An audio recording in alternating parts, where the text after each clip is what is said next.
Bonjour à toutes et bonjour à tous, bienvenue dans la Minute Techno Alimentaire. Aujourd'hui, une question relative aux glaces. Comment alléger une glace? Alors, c'est pas comment faire une glace allégée, puisque ça, honnêtement, je vois même pas l'intérêt. Une glace, c'est riche, c'est gras, c'est sucré, c'est bon, c'est comme ça. L'alléger, ça ne donnera pas quelque chose de correct. Donc, c'est plutôt comment l'alléger, la rendre moins lourde, c'est-à-dire lui mettre plus d'air. Alors, la difficulté sur turbine, c'est qu'on ne maîtrise pas le foisonnement, on le subit lié à la turbine. Donc, il y a des petites astuces.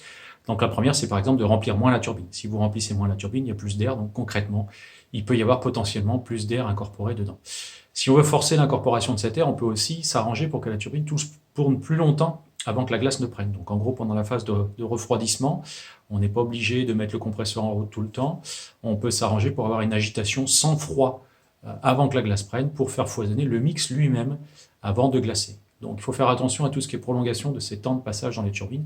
C'est que si jamais on est sur des crèmes glacées qui sont assez riches en matière grasse, on pourrait avoir des phénomènes de barattage et des productions de micro-grains de beurre. Donc pour des glaces très riches, ça peut être assez compliqué. Sinon, pourquoi pas tenter ces choses-là. La dernière possibilité, qui est la première auquel certains pensent, c'est de travailler sur la recette. Moi, c'est ce que je conseille en dernier. Donc travailler sur la recette et rajouter dans la recette des composants qui favorisent le foisonnement. Donc il y a déjà eu 2 vidéos, un sur l'aptitude et un sur la stabilité du foisonnement. Il y a plein de choses qui peuvent jouer. En fait, le plus simple, c'est de travailler sur les émulsifiants, s'arranger pour avoir un peu plus d'émulsifiants. Donc en sorbet, certains glaciers savaient le faire en ajoutant de la poudre de lait, par exemple, mais aujourd'hui, on le fait de moins en moins. Donc il faut substituer les protéines laitières par des protéines végétales. Ça peut être de la protéine de pois, ça peut être de la protéine de pomme de terre, ça peut être de la protéine de tournesol, il y a plusieurs choses qui existent.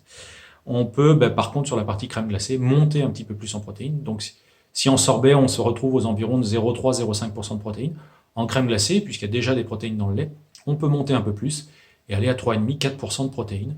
On peut même rajouter d'autres types de protéines ou d'autres types d'ingrédients qui ont des propriétés foisonnantes, qui ont des propriétés texturantes, qui sont par exemple des mono- et diglycérides naturels du lait, des phospholipides du lait, que l'on a par un ingrédient qui s'appelle le babeur, le petit lait de la beurrerie. Donc en travaillant avec des poudres de babeur, on peut augmenter le potentiel foisonnant éventuellement de ces recettes de crème glacée.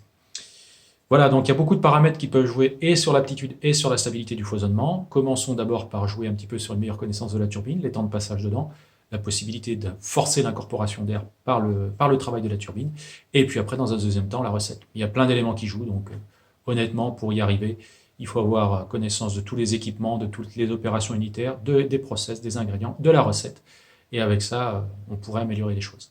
Voilà, si vous voulez tout savoir sur les glaces, il y a le site de l'école, enilia-inspeak.fr. Quant à moi, je vous dis à bientôt pour une nouvelle Minute Techno.